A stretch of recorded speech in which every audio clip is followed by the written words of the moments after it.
Well, since the last I saw you guys, we were trying to get this thing running, and we ran into a problem with timing. Couldn't get the timing set, couldn't get it to start right at all because the harmonic balancer is screwed, which was causing the knocking, which got me to thinking that maybe this thing had a bad rod bearing, but it didn't. Fortunately, it was the... Fortunately, you know, guys, it was the harmonic balancer that's no good. So, today, I had to take the water pump assembly back off. Here, I'll go down in here, because I got all the grill out, the bumpers off. There's the timing chain. And you cannot put the seal in. You know, when you put a harmonic balancer on, you're right there, you should replace the seal. And I'm like, that's great. But, you know, I remember in an earlier video I talked about this groaning sound every time it tried to start. I kept hearing this groaning noise. Whoa, whoa, whoa, whoa. Wondering what it was, thinking that maybe it might be a piston seizing up. Something was causing the noise. So, I got the timing cover off. And I'm looking in here, and look at all this black crap. But the problem is that Mopar puts the seal in from this way, from the inside out. So you cannot replace the seal that way. You can't do it. Got to take the cover off. Which, you know what? For all it's worth, so what? So I got to take the cover off. I can check the timing chain, look around. But that sound was a bolt grinding, whoa, whoa, grinding away at this seal because I was missing a crank pulley bolt for the pulley, for the belts. So I put one in with washers and it was too long. So that bolt was grinding on the seal. So there's no way you can put a new harmonic balancer in this thing without putting a seal in it. So, you know, I had to take it all back apart, which it wasn't a real major drama. But you can see all the gunk in here. You know, I fished out two rodent nuts that got in here. Where are they at? They're right there. I got those back, because I remember them falling down in there. I couldn't retrieve them. But I got them back, fortunately. So the chain looks pretty good. Everything looks pretty good. So I'm just cleaning everything up real carefully, making sure none of that more gunk falls down in the motor, because I've got good oil pressure and I don't want to have any problems with the engine, since I know it's not a rod bearing now. God, so happy this thing does not need a rod bearing. Let me take you and show you some other items here. The radiator, that's got a little pinhole right here. I found a local shop. I didn't even know there was even radiator shops around, but right here, there's two little holes somewhere. It's leaking right here.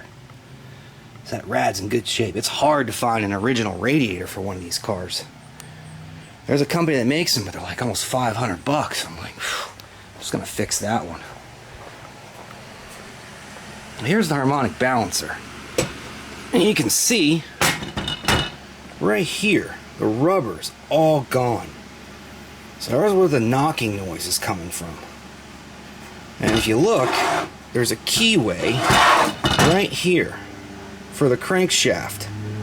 Now, the timing mark right here, that's supposed to be up here. The timing mark is over here, right here where my finger is. And it's supposed to be up here. So this whole thing turned. No wonder I couldn't get it to start. I don't know, we couldn't get it to start. I threw it out of time trying to start it, and well, you know what? You know, a lot of times this gets overlooked. You know, and it made me wonder. You know, because these can last 10 years, you know, depending on how the car was driven. It's sat a lot. But, you know, I watched some videos of this. In my whole mechanic career of 25 years, I've only ever replaced maybe 5 of these. And they all rattled and knocked. But, you know, it makes me wonder if Farrah was taken off the road because someone thought it needed an engine. It had a spun rod bearing in it. It was parked, thinking that it needed an engine. It's possible. It really is possible. That this thing could have been no good, you know, 40 years ago. You could see it actually is moved off the... You can see it's moved, and that could cause the knock sound. Boy, it scared the hell out of me. I thought it might be this, but it's not. It's not, but here's the bolt.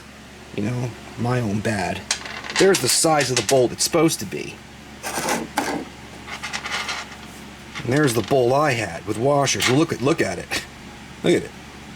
Ground it right down. Whoa, whoa, whoa. Oh man, you know, sometimes you can't win, but it's par for the course when you're working with old antique cars and you bought projects and they didn't run and you don't know what you're dealing with. But you know, it really didn't do anything.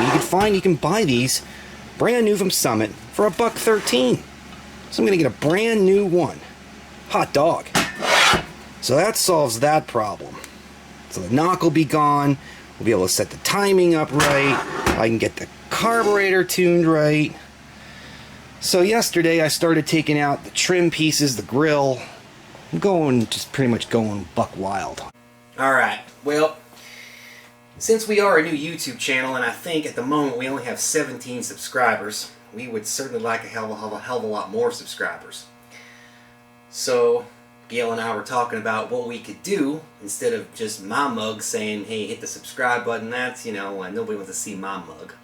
Gail's better looking anyway than I am. So we decided, well, what could we do to make a small, say, 8-second commercial that asks you to subscribe to our channel.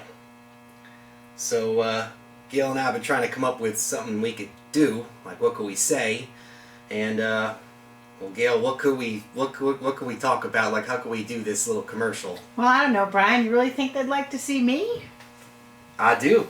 I like to see you, so I'm sure everybody else would like to see you. Hey, could you throw me a pad? Sure, I can do that. All right. Super. Well, it's on the ground now. Now I can't use it. Throw me another one. Now there's rocks in it. All right. All right. There you go. Super. All right. Well, I don't know. Why don't I just come on and ask them if they like what they're seeing, and if they like what they're seeing, they can hit the subscribe button. Yeah. That sounds like that'll work out real well. We could do that. So I guess what we'll do is we'll just, you'll have to watch our next video and you can see Gail's debut subscription commercial. And if you like it, hit the like button. And if you like seeing 8 seconds with Gail, then we'll try to include a small subscription commercial in our videos. So, what do you think, Gail? What? Give it a try and let them have the next... We can always give it a try. Yeah, let's see if it works. If it works, well then, you'll see our subscribers go up and our content will just gradually improve as we move along. And well, maybe as the viewers watch this video, they can comment what they think if they'd like to see it. Yeah, that works. Yeah. Well, then we'll do that, I think. And then right. What should we do? So we'll just toss it in the next video. Yeah, we'll put it in the next one. And we'll randomly hide it so you guys don't know where it is. So, and one thing I will say before I cut to this and back to the video of my messy timing chain dilemma with my crank pulley is now I just lost my train of thought. What was I gonna say? Probably, yeah. We'll randomly hide them in between, you know, so you will never know when they're gonna come and when they're gonna go. But you know, you'll see, and if it works, well then tell us it works, and if it doesn't work, well we'll come up with something else, and we'll just keep going. So, all right, well, all right. Back to the video. All right, see ya. See ya. Got all the parking lights out. Brake lights out, going through and cleaning all these gaskets, and you know, because this one leaked water, so I don't want water leaking in my lights. These I'm going to take apart, clean, reseal, polish these up real nice, seal these to the body so there's no water. That is the main goal for me, is I don't want water leaking in the car. I don't want it to rust anymore. I'm preserving the car. Not restoring it right now, but this is what it looks like in the back. So I got a new trunk seal, and there you can see the original paint, because they masked this off. I saw some overspray here. So there's the original paint, and there's the paint now. So it's close. So I'm assuming if my Mopar guy mixes this right, this will blend pretty good. Bottoms of the quarters, you know, they got some rust spots, but they're not. There's the tabs I was telling you about in an earlier video. They're there. So this can all be cleaned up and seam sealed real good. A lot of the metal's there. You know, some people look at this shit and they're like, oh my God, it's just so bad. No, it's not. It's not. All these pieces in here are all aluminum. got the license plate light out, so all this can be cleaned up and painted, because I'm going to have Ray shoot all of this from here down. So all this is going to get sprayed again. This quarter looks good. It's got some, almost like I'm picking it out and probably hole get bigger, but you know, it's not all missing. It's there. I'm not complaining. I'm lucky. So that's that. And putting this engine back together again. So we're getting close, man. I got the bumpers off. The reason why I put all that time into taking the bumpers off is it gives me an opportunity to polish everything. I got to replace some headlights. This headlight's smoked. Guess they leaked vacuum. Well, the vacuum leaks out, and as soon as you turn them on, woo, it flared up and went to bed. This one's turning black. That one over there is turning black. So there's still the original General Electric lights. You can buy these, but they don't make them in halogen, unfortunately. So I went to buy a standard set of lights. But, you know, all this stuff is pretty good. I'm going to end up just drilling a small hole in the bottom here to let the water out, I think, in case water gets in here. Because if you look in the wheel well, I'll show you on this driver's side, there's a big metal cover that used to go, get inside of this fender. I'm going to have a look-see here. There used to be this big metal shield that kept the water and everything from splashing up and hitting all that. Well, you know, the problem with that is that it let all the dirt gets in here, and water and moisture traps everything. So no wonder these fenders on these Polaris rusted out right there. I see probably lots of them have been repaired. You know, it just traps all kinds of dirt. So this is all going to get cleaned up. I'm going to prepare and seal all this and paint it so it's all nice and clean. And I'm going to leave those rusty things out. Because a few times if I do get stuck in the rain, it ain't going to hurt anything. And if the water does get up in here, dirt, it's easily washed out and cleaned. And you don't have to worry about it rusting anymore. So I was lubricating the pins for the bird, because the bird's got to come off in order to repair this. So there's some holes that got to be patched, but this is going to get sprayed pretty much, you know, lower belt line down. Who knows how it's going to look, but hell, if that guy can match the paint, like I think he's going to be able to. He's an old school painter guy, and he's a Mopar guy, so he knows what we're doing. So that's that. Polish those bumpers, get the Polaris 500 trim off, so all this stuff can be done. So once I put the engine back together, finally, I'm going to be able to fire this baby back up, hopefully get my radiator back and my harmonic bouncer by the end of the week. We'll get it fired up again. This time we'll get the timing set, and I tune this carburetor. So now this will be a 2, 3, 4 pump start car. I'm kind of hoping for a 2 pump start, but we'll see. No, it's not the engine. God, you know no idea. I'm glad it's not the engine.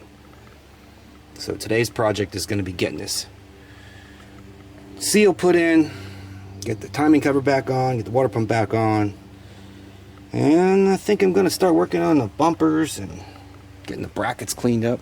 The back one is light, the front one is really heavy. So get these brackets cleaned up, get everything painted and clean and rust proofed in the back of the bumpers. Now it's easy to polish everything real good. That should come up pretty nice. I mean, they're showing signs, but if you're fussing over this kind of stuff, well then, you ain't a survivor kind of guy. But I'm assuming you're tuned in because you are. So, it's hot today. The humidity in Pennsylvania has not let up. It's just like Florida here. So I'm using umbrellas and I got a fan going. Drinking plenty of ice water. So, anyway, so next time you see me, I'm probably going to be starting this baby back up, and we're going to be getting this carburetor tuned and get the timing set and hot dog, huh? And the rest is body work. Body work and wheels and fun stuff for me, because now it's just making a lot of dust and not getting greasy anymore and worrying and stressing over parts and will it run, and we already know it runs. It was a lot though.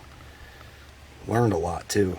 You know, you think you're being a mechanic your whole life, for most of my life. You think you know everything and you think you learned a lot, but man, it humbles you. I worked on mostly fuel-injected cars and modern cars through the years, but some this old, you know, this stuff didn't come in the shop and get fixed. People didn't take these and get paid to get them repaired. So who knows? So we're gonna get that seal in, and oh, hot dog, it's gonna be great. So, hell yeah. Hopefully we're gonna get this baby on the road soon. I'm excited. I really want to drive it really bad. Try to get the rest of the car shows this year. But it looks like it's gonna have a really good hot heater. So I'll be driving it pretty much until the snow falls. So, alright gang. Well, I'll see you later. And we'll fire this baby up next time I see you. Have a good day.